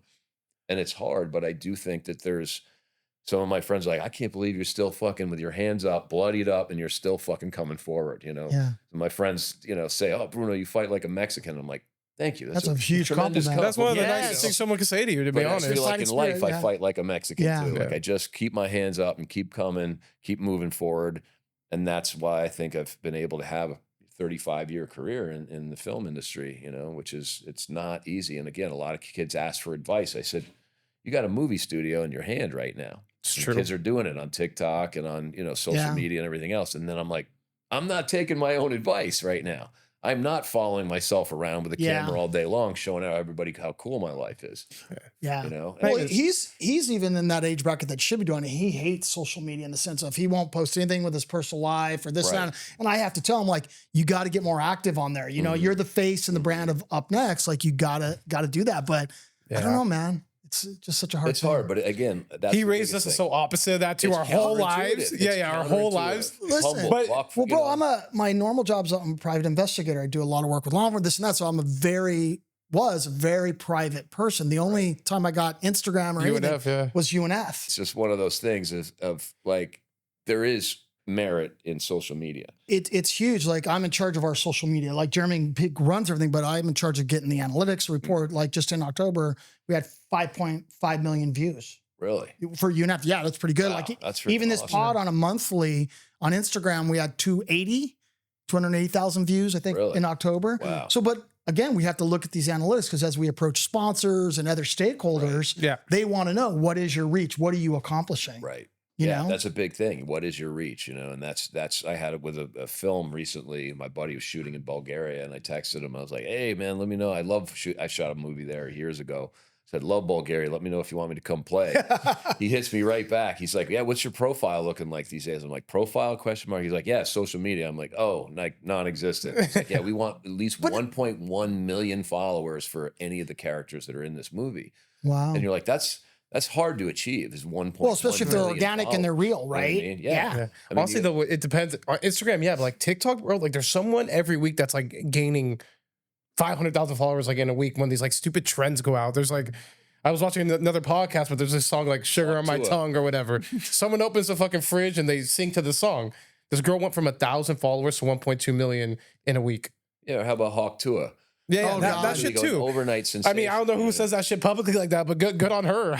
Fucking and again, crazy. She was totally embarrassed by it too, which is funny. Then she got all this stuff, and then it was like, you know what? I'm going to kind of back out of this. I don't want this anymore. You know, and again, it's not for everybody. You know, but I do realize that it is something that I have to adapt to now also. And so I'm going to. Well, don't worry. You're on the Fight Family podcast now. You're going to have 1 million followers. Oh, yeah, that's right. It's a necessary evil. No, it really is a necessary evil, right? Yeah. But I think you would be an entertainer if you gave yourself to it because you're an interesting person. I think your following would build pretty. Well, thank you. That's what easily. A lot of people have said. You know, also when it comes to politics, a lot of my friends are like, dude, you're a centrist. Why don't you run? Like, try and bring this country back together. Get ready to get attacked, bro. Cindy, and she's like, no fucking way. Yeah, I know you. That's where she draws the line. You're going to do something. You're not fucking getting into politics. Well, dude, because like, then you become a target, and it's not just you; it's your family. This and that. Like I've had some opportunities to do some things that would put me more in the public eye of supporting some organizations and stuff like that. And I've had to help just from behind the scenes because I don't want the public scrutiny. I don't want my family attacked and every move we make being scrutinized. That's what she said too. But I was like, at the same time, I tell somebody's got to make a difference. Like a set of balls beats a pair of aces any day. And sometimes somebody's got to have the balls to go do it. You know, yeah, true. Threaten me with my life, true. Whatever. It's worth it if it pulls the country back together. You know, it just. So I don't know. We'll see if that's dude. Let's do that. Let's get road, you know what I mean? Let's get you running for office. Where would you start? Like local city? Would you go like county? You said that because sheriff is an elected official, right? And it's actually good, because I kind of talked to Beltran about it. He's like, "Oh, bro, I don't know if you want to become a fucking cop, man," But I was like, "No, but a sheriff is an elected official." Yep. And it gives you, a certain level of understanding government and being able to help too. That's the whole thing. It's, politics is supposed to be community service, not lining your pockets with, more money and corruption and everything else. Yeah, it's supposed to be. And when you get into it, you realize it's tough. My buddy just got elected mayor in my hometown. He's been, he ran for Congress and all that stuff, but he just won mayor in my hometown. So I'm kind of curious to see how he does. He's a Yale grad and all that stuff. So he's really always been into politics his whole life. So I'm like, oh, this is kind of cool. Now it's kind of getting close to me where somebody's actually running for office. I hate politics. Most people do now because it sucks, right? No, but I have always been anti politics. Yeah. I always just felt like people should just do the right thing because it's the right thing to do. Right. And everybody's opinion matters and you should mutually respect other people's opinions. And it's just so dirty and ugly. Well, it used to be, around the dinner table. I remember, my uncle was conservative. My other aunts were, liberals and all that. And they would have these, beefs at the dinner table. And I was always like, why are you guys getting so worked up over this shit? I feel the same fucking way. Like you'll hear people talking about it. I don't give a shit if somebody voted for Trump or for fucking Kamala. It doesn't matter to me. Like, exactly. It's your opinion. You know what I mean? You have the right. This is a country of freedom to vote for who you want to vote for. Yeah. Believe what you believe, I hate stereotyping people just because they believe this or support that cause. Everyone is bad or everyone this. Like, no, everybody needs to be judged individually by their actions. Yeah. Not just. Yeah, there's not like a simple answer to everything. Oh, well, you voted for Kamala, so you're this type of person. Or you voted for Trump, so you're this type of person. But that's kind of how it seems. A day with Amber Rose. I don't know if you know who Amber Rose is. So my buddy Dave called me up and he's like, hey, I have a friend. She wants to use a motorcycle for this little shoot that she's doing or whatever. And I was like, I saw you post that actually. Of your bike? And I was like, yeah, no problem. I sent it. She's you like, will post Amber Rose. I saw that. Yeah, I saw that. She's like, oh my God, I love it. It's great, whatever. And we went to go shoot, and somehow we got on to talk politics. And she was like, I don't know. She's like, I like Trump. She's like, I just think that everybody thinks as I'm black that I'm supposed to vote for, Democratic stuff. And I'm a Democrat. You're supposed to vote for Kamala. And she's like, I don't really think she'd do a good job. She's like, I think that Trump would good. And I don't know if you saw, but he had her speak at the RNC. And I think that was a big, I can't say that she influenced the election, but to have a woman who's mixed like that come up and give her support, because she said, I am not a monolith. Just because I'm black doesn't mean that I'm a Democrat, And I think that a lot of people fall into those traps of thinking that, oh, you're this, so you must be this. Sure, yeah. When it should be, you're not going to agree on everything. You're going to have 20% that you fight over and go, well, you're a liberal, but you own a gun and a fucking automatic one at that. Like, yeah, sure. What's the problem with that? Oh, there's not a place for you in here, you know? And that's what we've gone too far with these extremes of saying, look, it should be a big tent. We should be able to accept people coming from all over the place with differences of opinions and go, I'm going to go for this amount of policy that works for me when the other one doesn't, but that's what you got to pick and choose, right? Yeah. So I'm all for free speech and all that good stuff. We were at LAPD's headquarters doing an event recently, and there were some protesters there that were just so disrespectful to the cops. Oh, baby killer. When was the last time you shot somebody, and being very racist, very disrespectful to them. And I just find like, it's so uncool. Like, where did we get freedom of speech is great, but we can be respectful about how we speak to others. Where did it become okay where you can say, you know, but it's also disrespectful things? It's also really like provocative to do that too, to do a cop. Like, well, they're sitting there with their cameras, they're waiting to get a reaction. Like, don't you fuck with those cops. She's like, they can shoot you, so you better not be doing anything wrong. You know what I mean? So we were like, okay, stay in line. And again, something goes down, you want a cop to show up. You know, I'll tell you one thing, LAPD, I got held up at gunpoint one night. I was coming out of a sushi place, and all of a sudden this dude started running at me. I was with a couple of people. And he was running at me, and just instinctively, I cocked back my elbow like this, and all of a sudden he went, "Oh shit!" like this, and they're like, "Bruno, he's got a gun." I would try to. I said, "Que pasa, amigo?" You know, and he's like, and he just kind of threw this dude off, like, "What's up?" And all of a sudden there was like 4 other guys, and they're like, "Bruno, keep walking. He's got a gun. He's got a gun." And I realized, like, oh shit, I didn't see the gun. I just instinctively cocked back, like, I'm gonna fucking hit this guy running at me right now if he doesn't stop, you know? Yeah. And we started to go across the street, and all of a sudden we see him like pistol whipping this dude and this guy and this girl. He had to take her purse, and the guy's like, hey, don't do that. And he starts pistol whipping him. And all of a sudden I see a cop coming down Ventura Boulevard. I'm like, he threw a 180 within less than a minute and a half. There were 14 units and a fucking helicopter, and they caught all 5 guys. Good. Turns out it was a pellet gun that he was trying to hold me up with, and realized like, oh shit, this dude's gonna fuck me up. And like, they found the gun. They run into this like construction house that they were building, and they got all trapped in there because it was all fenced in, and they got him. And I was like, that's what you want. You need the fucking police. We need the cops to do their jobs. Look, not every cop does the right thing. You know, in every industry, there's bad apples, right? But at the end of the day, like, what makes our country, and I say this all the time, what makes our country so great is our law enforcement, our first responders, and our laws, right? That's what makes this country so welcoming, where, you know, it's a land of opportunity. And now with these people disrespecting law enforcement, where law enforcement feels they can't do their jobs, or they're under scrutiny for every move they make, I think it's just a sad state of affairs. I have friends that are cops, and they're like, I don't even want to be a cop right now. Nobody wants Well, Beltran's probably telling you, man, I want to, like, can't wait till I can retire. We can't enforce the law anymore, because the whole thing of like, you know, before we passed this $900 and less, I went to the CVS the other day, and the guy's walking out. I said, hey, man, I'm sorry, man, but I think that dude's walking out with a bunch of shit. And the guy goes, where, over there? And I'm like, yeah, right there. Like, he goes, oh, yeah, that's the liquor section. You know, back in my they do it every day. No, back in my day, I worked retail. I worked at Becker Surfboards. You know what we did? Yeah, I worked at Becker from the time I was. Are you serious? Yeah, really? That's where I bought my first surfboard. Yeah, from in Hermosa till I was 16 to 21 till But bro, when we caught shoplifters, do you know what we did to them? Tell us more. No, we'd be in jail. Like, honestly, we would beat the fuck out of dudes. And then we call Hermosa PD, and they'd go, oh, another Becker special, because we turn them over, they'd be all, you know, lit up. Right. So finally, Dave Hollander, I don't know if you remember Dave. Oh, yeah. Dave's passed now, but he'd be like, guys, you guys got to chill out. Somebody's going to end up suing us or something. You guys are beating him up too much. Just do it to where, you know, there's not marks on him. But that's a big thing, you know, to me, is like, there's no consequence anymore. And like, you can't live in a society like that, you know. And it's 100%. Like, and, you know, the way our gun laws are in LA County, I've been in an application for 4 years now. I just realized I finally had my my interview. That's crazy. With LA. It was with the sheriff's department. They said, oh, we sent you an email. I'm like, no, you didn't, guys. I've been waiting on that for 2 years.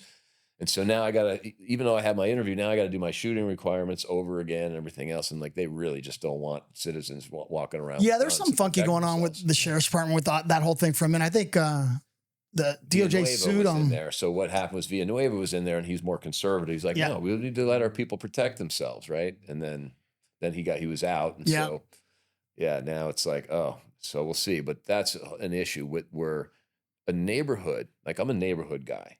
You know, I grew up around a neighborhood. We looked out for each other, you know. Parents looked out for the kids.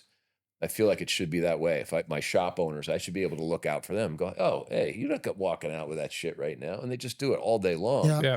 And that feels like anarchy to me. You know what I mean? And that's where the cops feel I feel the same way. And we can't even enforce the law. Well, the thing is, I've seen some shit go down, and I'm Mr. Get Involved. Nowadays, it's just like, I'm not getting involved. Right. Right? Because who knows what's really going on or what the consequence to me and my family could be. Yeah. So I'm in complete bitch mode like that. You know what I mean? No, I actually do it now, where I had a guy jumped out of his car the other night. I was in Palm Springs. I was having dinner with 2 of my gay friends. I was like, all right, guys, I got to go. I got to drive back to LA. They're like, okay, nice to see you. And I go out and I pull out, and there was a car coming. It was like 2 lanes here and 2 lanes here. This guy was in this lane. So I pulled into this lane, and somehow he changed lanes and had to slam on his brakes, I guess. And I was like, where the fuck did that guy come from? He was in the other lane a second ago. And I was like, kind of gave him like a thing out the window, sorry, whatever. But he was in the other lane. I get to the stop sign. He rips around me, pulls in front of me like this, cuts me off, jumps out of his car. Fuck you, motherfucker, like this. I'm sitting there and I have a burner. You know what a burner is? It fucking shoots exploding pepper balls and shit. But I have the ones that are just like this composite. It'll knock you on your ass.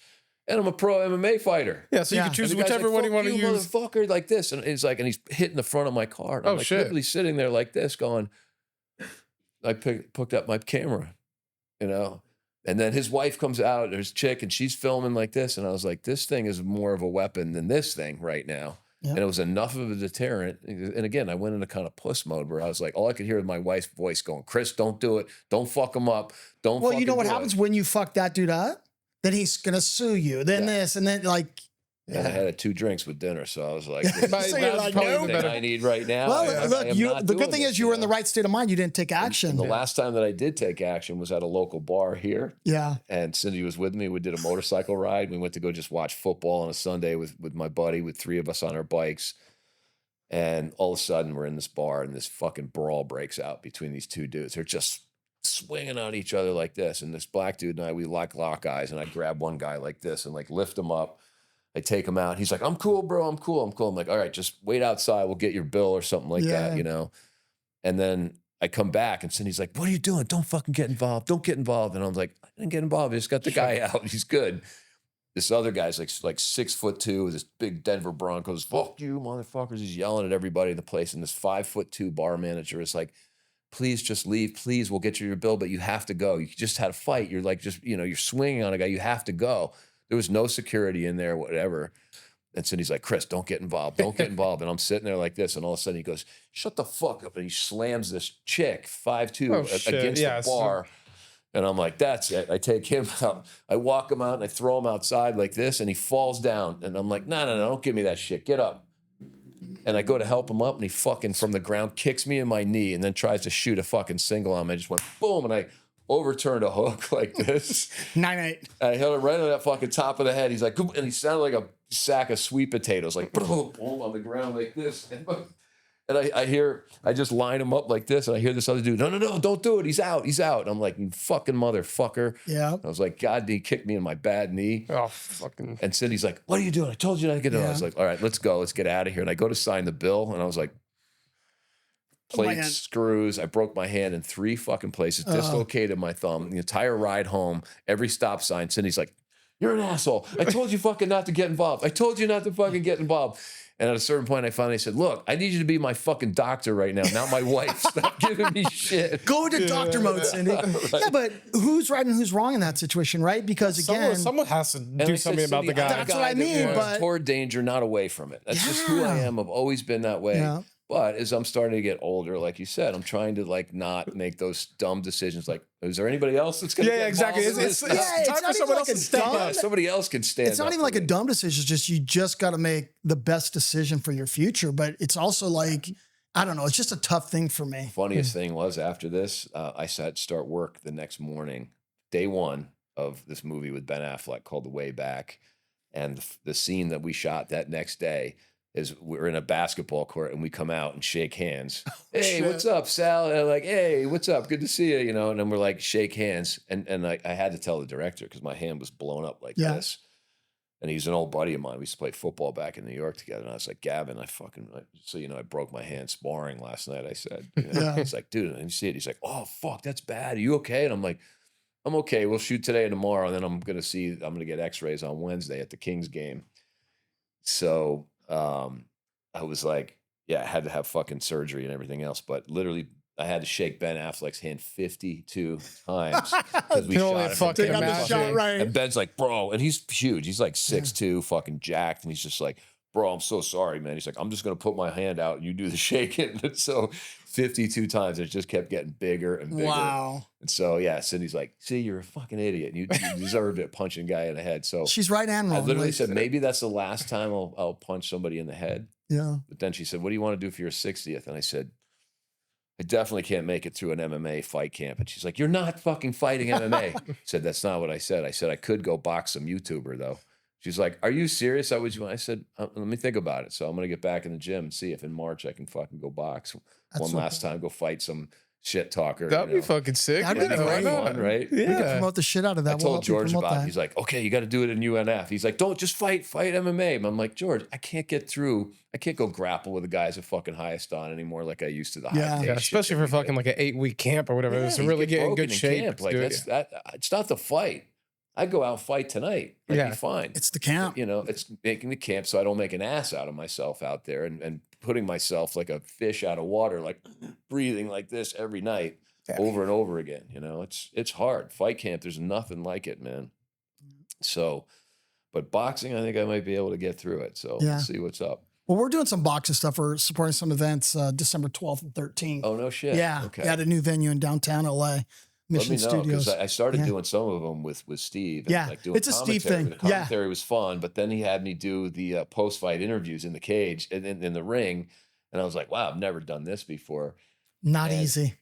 But actually it went really well. I was surprised. It actually went really well, except one of the fights, the guy knocked the guy out, and we're like waiting, and he's doing this whole like, you know, blessing thing and kissing this and all this shit, and I'm like, I'm waiting, and then I realized like it was kind of dragging on and on. So I was like, all right, let me just interview this kid. And I interview him, and they're like, and then Steve comes out. He's like, you got to wait till they announce the winner first. We're like, it's been fucking 10 minutes. Like, what the fuck's going on? It was kind of fun because it was, you know, it was a smaller event. I went right back into the commentary booth, and they're like, well, Bruno, I was like, well, you got to get it out somehow. You got to get your rookie moves out, you know? And I said, but it was actually fun. I really enjoyed doing that too. So, you know, boxing's cool. Yeah, the boxing's fun. You know, Cindy gets a kick out of it too because it's just the knockouts happen so fast. And she said these guys come and like the entire fight are just slinging. Yeah. You know, whereas MMA, it's like you got to pace yourself. You can slow the pace, put the guy up on the cage for a bit, you know, get him on the ground. Boxing is just like all of a sudden you're like, what did he even hit him with? The guy's just like ping. He's like, I didn't see that. Like, neither did he. That's why he's lying. I don't know. There's nothing that compares to MMA for me, though. Yeah, we've been helping with some boxing shows, and I've went to like probably like 4 boxing shows now this year, and just I don't know. My heart's with MMA, obviously UNF and everything, but I don't care. Boxing's cool, but like there's just MMA is just on another level for me, like excitement wise and just entertainment. Going to the Jake Paul fight down in Florida coming up, and the only reason I'm going is that I've actually gotten my buddy. He said to me, he goes, dude, the only difference between you and me, when my dad dies, I'm going to get $1 million. And I was like, yeah, that's definitely not happening. I'm going to cover my dad's ass for a long time. We started laughing about it, but his father died, and he ran the largest accounting firm in New York City. It turns out he left both his sons $16 million each. Oh, wow. That's so awesome. So my buddy's like, hey, man, I wanted to do something for you. So I bought a fight promotion. I was like, what? He's like, yeah, it's out of Florida and Michigan. They kind of bounce back and forth. And he's like, yeah, I want you to be on the board of directors, and I'm, you know, making you a partner in this whole thing. So we've been going through this, which is kind of cool. That's awesome. I actually thought it would be cool to like cross promote, maybe bring some fighters down there, whatever. So I'm going down to meet the whole, you know, everybody that's on board of all the investors and everything else with this thing. So, you know, they want me to do matchmaking and run the commentary team and all this shit. So I'm like, well, this is cool, you know, because it just kind of fell into my lap out of nowhere. And my buddy's like, dude, he's like, if I'm going to do this, he said, I love MMA, but he goes, I don't know shit about MMA the way like you do from the inside. So we'll see how it goes, but I'm going to go down for that fight. And I'm not that excited about a boxing match, especially, you know, Jake Paul. And I'd rather watch Amanda Serrano fight. You know what I mean? Yeah, no, for sure. She's a beast. At least Jake Paul's fighting fucking a real fighter this time. That's good. You pick smart fights, you know, and everybody always wants my opinion on the Paul brothers. And I'm like, fuck, if I could do that. We were trying, my brother and I were pitching a show 30 years ago. It was like before Jackass, of us jumping out of airplanes, launching mountain bikes off of shit, doing stupid stuff. And we got all the way to DreamWorks. They wanted to do a show with us. but they wanted to get rid of the producer. And we're like, you can't do that, man. She put all this money in and time and everything. Like, well, we don't care. And then she threatened lawsuit, and they're like, nope, we're good. And they backed away from it. But I have this old footage of us doing it. And then I was like, maybe we should resurrect this and call it Old Ass instead of Jackass. And that was like 50-something-year-old guys running around doing all this people would watch that shit. Right? They would love to see that. That'd be good. You know, and have a fight be one of the episodes of like, you know, for my 60th birthday. So I'll keep you guys posted on them. Be kind of fun. You have to. I like that. They did robot fights this weekend. You guys know about the robot fights? I had no idea. I saw that footage. So she like cross promoted with the robot fight guys. And I was like, this so is crazy, nuts, man. Everything that's out there. You know. Well, this has been awesome. I'm so glad we got to do this, you guys, because like I said, I watched some episodes of this stuff and I was like, what a great format, you guys. This is really cool. And again, the people that you have on, just the freedom, the feeling of freedom that you guys have on the show to be able to talk the way that we normally talk. Yeah, I fucking love it. Fuck yeah. Yeah, I mean, it's all about, you know, letting people come on and tell their stories, right? And I think, I mean, we could sit here with you for hours. Yeah, we could go a couple more hours. Like, there's so so many with you. We're already an hour and a half, so I'm like, and I see Chris over there, like giving me the eye. He's like, yeah, this is good for. But I'm like, I want to ask you, like, what's your most interesting role and what's all this? But we'll save that one for another one because there's so much. And again, like when you guys do content day and stuff, let me know if you ever want me to come over and help out in any way, whatever you guys need. I'm here for you. I just want you to know that. And I've always put that out there. You know, sometimes with Steve, I got to track him down and be like, hey, do you want me to work? Don't we all? You know, we all have to track Mr. Bass for something. That's for sure. Yeah, he's a brilliant dude. He really Steve is. Bass. You know? He's and again, super creative. The graciousness that I've felt from him and George and from you guys is just incredible. And I love it. I love being here, and anything that I can do to help promotion, let me know. You got it. Well, we love you, brother. Thank you so much. Love you guys. Thank you. That was awesome. This episode of the Fight Family Podcast is sponsored by Born for This.